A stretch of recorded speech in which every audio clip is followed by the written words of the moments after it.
every year for the past few years, I've put my PS5 draft class out for that draft year. This year, I've changed it up just because I play Xbox more often. I've decided to put the 2023 NFL draft class in Madden 23 franchise mode. It is on Xbox though, so apologies to my buddies over on PlayStation and PS5. The class is actually going to be an Xbox this year. All you have to do to download it is click that NFL button, go to share and manage files, get into download community files, which can be actually a problem to do a lot. Restart your game if you can't get in. And my draft class is the most downloaded. Of course, the gamer tag is Big Game Gene.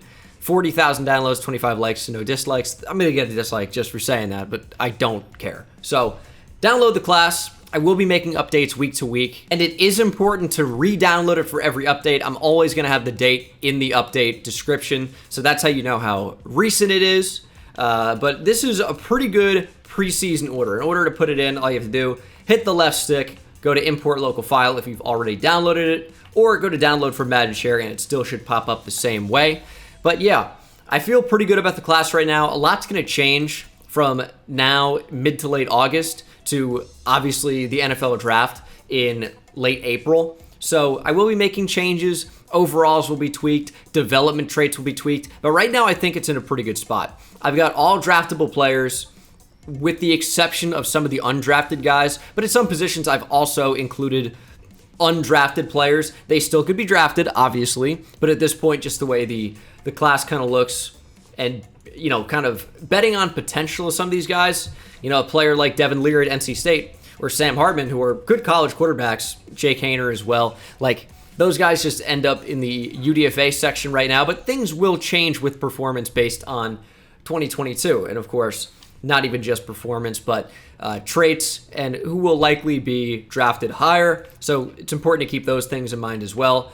Spencer Rattler, why is he round 1 to 2 projection? Well, that's why I do this. It's important to notice mistakes as well, but if you see a name misspelled, like Tyler Van Dyke or Hendon Hooker, it's because the game actually will not let me write their actual name. And that's the case with a number of different players in this draft class, but I still want to get them in, obviously. But there are some guys in here where, unfortunately, I have to change, you know, a letter or two to make it work. And in the case of Rook Orohoro from Clemson, hopefully I didn't butcher that too badly, I had to totally basically change the way his last name is spelled. But that's the only way to get some of these guys in the draft class. And it's going to be guys you know at this point, even if you're not big college football fans. Basing off of just some boards that I've seen in my own personal opinions as well. I've kind of done that with reasonable overalls and development traits. And again, things will change quite a bit. But I have a lot of quarterbacks near the first round right now. Will 6 QBs go round 1? Will Anthony Richardson go round 1? Or Tyler Van Dyke or Tanner McKee? Maybe not. But right now there's a chance that they could, so I don't want to just totally move them down the board. Richardson has incredible potential, and if you're going to bet on the traits of anyone in this draft class, you'd bet on an Anthony Richardson or a Will Levis. So I'm including those guys pretty high in the draft, just in case it ends up happening. But again, tweaks will be made. But some very familiar names in here. KJ Jefferson from Arkansas, Phil Jurkovic from Boston College. Some great schools out west, like Jaron Hall at BYU. Is quite good. Hendon Hooker was actually incredibly impressive when I went back and watched Cedric Tillman fairly recently. So he could have a decent rise in this 2023 class. The running backs, it's finally quite a good running back class. We got a little bit of a down year last year. Didn't see one taken in the first round. I would be shocked if that were the case this year. Yes, I am a Texas fan. Hook 'em horns. But Bijan Robinson is probably the best running back prospect we've seen since Saquon Barkley in 2018. Who, while he did go top 5, top 3 at number 2 overall in 2018, probably not going to see a running back go that high again, just because the philosophies of the general managers making those picks has changed quite a bit, and a running back, we know, is more of a replaceable position. So you're usually not going to see guys go super, super high, like maybe a Saquon did in 2018, but there's a chance he could sneak into the top 10, top 20, and we haven't really seen that. At least not last year. But there's some good backs in here. The order is not necessarily what their overall is. Deuce Vaughn's a really fun player, 5'6", 170 pounds. Zach Evans has recently transferred to Ole Miss. Not really a great environment to produce successful running backs, at least not last year, the year before, Jerrion Ealy and Snoop Connor weren't incredibly productive, but Zach Evans was a monster at TCU, someone I could see definitely rising up this draft board as well. But yeah, a lot of the guys that you're going to know, and also projecting some players to take steps up. Mo Ibrahim got a big injury last year. It'll be interesting to see how he rebounds this season, but some guys expect Kendall Milton to have a really good year, or Kenny McIntosh to have a really good year. And we really haven't seen them a ton at Georgia because they had guys in front of them that you're probably very familiar with, like James Cook, who got taken by the Bills, or Zamir White, who got taken by the Raiders. We've been really used to seeing those guys, but it'll be interesting to see how these new guys play. I haven't really done much at fullback. I actually didn't realize that I have Chris Rodriguez at fullback, so I'm going to go ahead and change that back. And he's actually suspended in real life. I don't know how he got changed to fullback. I don't remember doing that. Could be very interesting to see how these tight ends end up playing out. Like Michael Mayer, I would say right now is the consensus #1 tight end, but Eric Gilbert has been hyped up for a while. He was going to play some wide receiver at Georgia. Very interesting to see what his role ends up being. Georgia obviously has a very, very good tight end right now in Brock Bowers, if you're a big college football fan. He is incredible, not draft eligible. If you're asking about some players that are just consensus best, like Travion Henderson at running back or Brock Bowers, they're not draft eligible, so obviously they're not in the class. I can only include draft eligible players, and even players that might end up going back to school. If they are draft eligible, they are in the class. Doesn't let me do Sam Laporta for some reason, can't do LAP. So that was not included. Again, it'll be interesting to see what happens at tight end because I think this order could end up changing a lot. Like I have Will Mallory, UDFA right now, but I think he probably ends up getting drafted. It's just the way it ended up shaking out. The tackles are going to be really interesting. You're not going to be shocked by this, but way more left tackles right now than good right tackles just because the best NFL prospects are usually on that more valuable left side. So right tackle is not as good as left tackle as the way the class looks right now, and probably will stay that way. We're betting on some of these guys to have big seasons, like Paris Johnson moving over to left tackle, Broderick Jones as well, who played there down the stretch for Georgia, and Peter Skoronski, probably the best of the bunch right now. I have Andrew Voorhees, Javion Cohen. Can't do Javion for some reason. I have to take out the A to make it work, but decent guard class, and we're also we're betting on Cedric Van Pran to have a good year. John Michael Schmitz was pretty good last year. Jaret Patterson maybe is the best center in college football right now, but maybe you can get a steal with him. At right guard, Emil Ekiyor, Caleb Chandler, Braden Daniels. These are some pretty good players right now. We'll have to see what happens, of course, with this season. DeJuan Jones has been solid. Aaron Frost has some positional versatility. He was draft eligible last year. Could end up being a guard. Robert Scott's a pretty decent right tackle. And then moving on to the defensive line, I've tried to kind of mix things up where you are going to see a 3-4 defensive end in here as well, like a true rush end. Like Will McDonald is a very different player from Colby Wooden, for sure, but we have a mix of left end and right end, left outside linebacker, right outside linebacker for the edge players. Not all of those are created equally, but if they're probably going to end up being a defensive end, I try to get them at defensive end. If they can be a hybrid off-ball player, if they have that ability, I may have just listed them at outside linebacker, like Will Anderson Jr., who is a pass rush first guy that is probably going to play 3-4 outside linebacker at the next level. I don't think he's just going to be a straight-up defensive end. So I've tried to kind of hedge toward that. Trenton Simpson, very different player. He is not really a rush linebacker, but he's kind of like your chess piece do-it-all guy. I think he will end up being an outside linebacker, probably more suited for a 4-3. Don't think he's really a Mike, so I don't have him at middle linebacker. But some very, very good players that you're familiar with. Miles Murphy's incredible on that Clemson defensive line. Andre Carter here at left end could be the highest drafted military school player we've ever seen. Defensive tackle Jalen Carter will probably end up being a top 5 or top 10 pick at the latest. And you could say similar things about Brian Brzee here from Clemson. He probably ends up going around that top 10 mark. Too big, too athletic, too good to really go much further than that. But again, not all defensive tackles are created equal. Like the 6'5", 290 Brian Brzee is a very different player than the 6'4", 354-pound Siaki Ika out of Baylor. Space eater, nose tackle. A lot of people love Zach Pickens. He was a former 5-star recruit that has a ton of potential. Haven't really seen it a ton yet. Gervon Dexter could end up being a first-round pick. He is a freak. So he could end up moving up quite a bit. Brenton Cox has been draft eligible forever now. I think he's quite good. Couldn't do BJ Ojulari because blowjob. You get it? Funny. Nolan Smith, super athlete. We'll have to see what happens there. And then the linebackers aren't amazing. Like Noah Sewell is quite good. Henry To'oTo'o is quite good.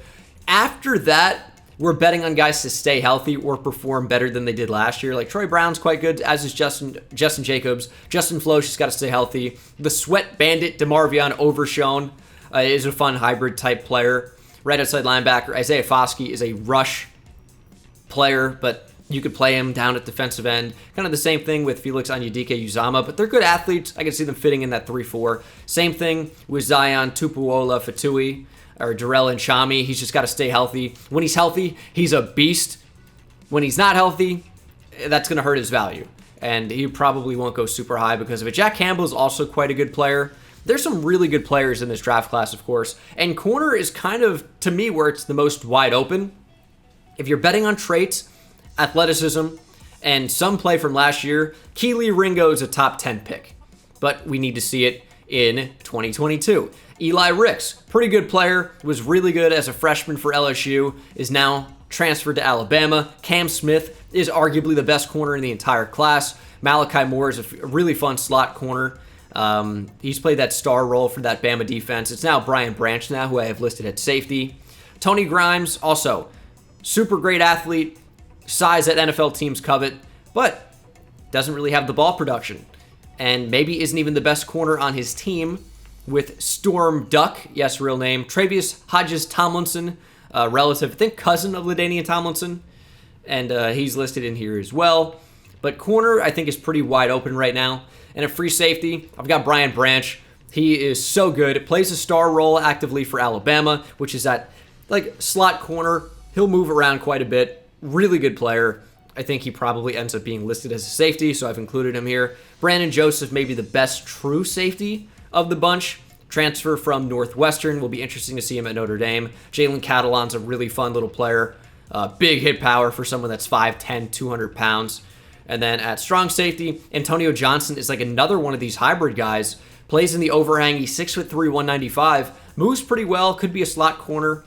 Could end up being a box player in some capacity for sure. But he's athletic enough, I think, to play over the top if you need him to, at least in Madden. So we'll see with that. Jordan Battle is just a very solid safety. J.L. Skinner's got big time potential. 6'4", 220. Boise State's played him over the top, but he's probably going to end up being a box player. I'm not sure he's quite explosive enough to be a free safety, so I have him listed on the strong side. And then no kickers or punters, really, so we'll have to see what ends up happening. That is my draft class. Let's go ahead and see how it plays out in the first round. NFL draft time. So this simulation has the Seahawks with the number 1 overall pick. Patriots, Dolphins, Texans, Vikings, Colts make up the top 6. Will that actually happen? It remains to be seen. I don't think it's especially likely. And we'll see what happens. Seahawks at number 1 go C.J. Stroud. And thankfully this year they fixed draft logic. So a team with a quarterback like the Patriots, for example, took Mac Jones last year. With these new tags that they have on the players, the Patriots would not be taking Bryce Young. They would go with Will Anderson Jr., who also fits the system. Dolphins go ahead and take Jalen Carter. Again, they potentially have a quarterback, so they are not going to take a QB. Brian Brzee goes to the Texans. So that really could have been a quarterback spot. But does Davis Mills have a tag? Davis Mills now has star development. He's a 74 overall with the player tag quarterback of the future. And I guess he got that from having a good season. And yeah, he's got the quarterback of the future tag. So yeah, the Texans could not take a quarterback there. So we could see him fall a little bit. Nope. Vikings take Bryce Young right after. I don't think this is especially unrealistic though, because, well, Kirk Cousins now has mentor, bridge quarterback. He's down to a 74 overall or 75 overall. Morale has been playing down a little bit worse than that. We've seen rumors of the Vikings in the quarterback market through a lot of these drafts, so it is realistic here to see the Vikings take a quarterback. I don't think that's crazy. Colts go ahead and do the same, take Will Levis out of Kentucky. Texans, of course, with 2 top 10 picks, one courtesy of the Browns. They go with Noah Sewell with their next pick. The Falcons take Tyree Wilson. Could be a huge riser out of Texas Tech this year. I know some guys like Jordan Reed think he's potentially in play for the number 1 overall pick, even if the likelihood is a bit lower. He kind of has that same build that Trayvon Walker did, and if you value the length and the athleticism, He is as big as it gets, really, in terms of arm length and just size and overall, I guess size, just height, weight, speed. Tyree Wilson's an interesting player. We'll have to see what ends up happening with that, but the Falcons get help on the defensive line. Lions go with Miles Murphy out of Clemson. Probably will be the first defensive end off the board. That's not including Will Anderson Jr. That's why I didn't say edge. But the Bills go ahead and take Michael Mayer, upgraded tight end. Probably don't see that happening with Dawson Knox on that team. Giants take Henry To'o at number 11. Titans with Antonio Johnson out of Texas A&M. The Lions again on the board take Keely Ringo, corner out of Georgia. The Bucks take Peter Skoronski out of Northwestern. They could upgrade on the offensive line. He's got guard flexibility too. The Eagles take Eli Ricks. That one feels really good to me. Paris Johnson, taken by the Pittsburgh Steelers, the left tackle out of Ohio State. A lot of guard experience there too. So we'll have to see how he plays at left tackle. Cam Smith out of South Carolina heads to Baltimore. Could end up being a great player. Wasn't so good 2 years ago, was great last year. So we'll see what 2022 has in store for us. Seahawks pair up their new quarterback of the future, CJ Stroud, with Kayshon Boutte out of LSU. Could be the first receiver off the board. I know everyone's going to say Jackson Smith-Njigba, and the player's really, really, really good, but so is Kayshon Boutte. We just saw Ohio State be more successful, saw Jackson Smith-Njigba with more opportunities to just go off on a national stage with great receivers around him. He's the real deal. Boutte is a better athlete, and I could see him getting drafted higher. Also has a record for receiving yards in the game in the SEC with over 300. Like, the player's very, very good. If you don't know Kayshon Boutte, he got injured last year, kind of hurt his production overall. If he stays healthy, he is unbelievable. The Jaguars at 19 go with Jackson Smith-Njigba, receivers back-to-back off the board. We could see them going higher than this. The Dolphins at 20 take a right tackle in DeJuan Jones, maybe blindside protector of Tua Tagovailoa. The Jets take Isaiah Foskey, edge player out of Notre Dame. Jordan Addison, the USC transfer, goes to the Chicago Bears that desperately need wide receiver help, and it's a good receiver class at 22. The Commanders at 23 take Anthony Richardson, quarterback out of Florida. Big time potential, could be their QB of the future. The Eagles, second pick, go Trenton Simpson out of Clemson. Again, it just feels right. He has the same face as Eli Ricks in this, but it just kind of, it makes sense with the player models, I thought. Carolina Panthers take Quentin Johnson. I will also mention, I've done names, I've done heights, weights. I've tried to get a face that looks enough like the player. There's not always a great one to choose from. I haven't customized number or equipment, so if you want to do that, if you draft them, go for it, but I don't have the time to do that at this moment. Chiefs take Felix Anyudike-Uzama, edge player out of Kansas State. Chiefs go with Brian Branch, hybrid player out of Alabama, safety, slot corner. We'll see. Jordan Battle, back-to-back Alabama DBs. This one heads to L.A., play for the Chargers. Bengals go with Bijan Robinson. Be an interesting 1-2 punch with Joe Mixon. Literally. Packers at 30. Moving on quickly, go Tyler Van Dyke. The Aaron Rodgers era is over. They had Jordan Love. This is an interesting pick. Is Aaron Rodgers still here, or did he retire in this? He's still here. Jordan Love is gone. Aaron Rodgers is 39.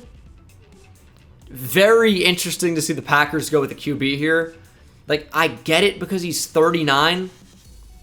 He's not going to play forever, but it's just funny that the Packers did that in real life. But the game at this point, they don't have Jordan Love on roster, so they go with Tyler Van Dyke, which is excellent value here at the back end of the first. I can just tell you based on the class. The Raiders at 31 go with Josh Downs. Explosive, deep speed receiver over the top. Didn't work out so well for them last time. Josh Downs hopefully isn't an absolute idiot. And the Cowboys, who won the Super Bowl in this, at 32 end up going with Malachi Moore, slot corner out of Alabama. And there are some great players that I think will end up being first-round picks still on the board. But they're also, I mean, a lot of these guys, it's not like anyone is a guaranteed first-rounder on the board that I can see right now. Like, I think some of these guys will end up being first-round picks. Eric Gilbert, I think, will end up being a first-round pick. I think that Tony Grimes could get in there. Nolan Smith could get in there. A.T. Perry could get in there. I think Broderick Jones will end up being a first-round pick. Tanner McKee could be. Anton Harrison could be. I don't really mind the way this shapes up and shakes out. But I'm only going to show the first round. Don't want to spoil anything. So thank you guys for watching the video. You know where to download it. Hope you enjoyed, and I'll see you in the next one. Take it easy.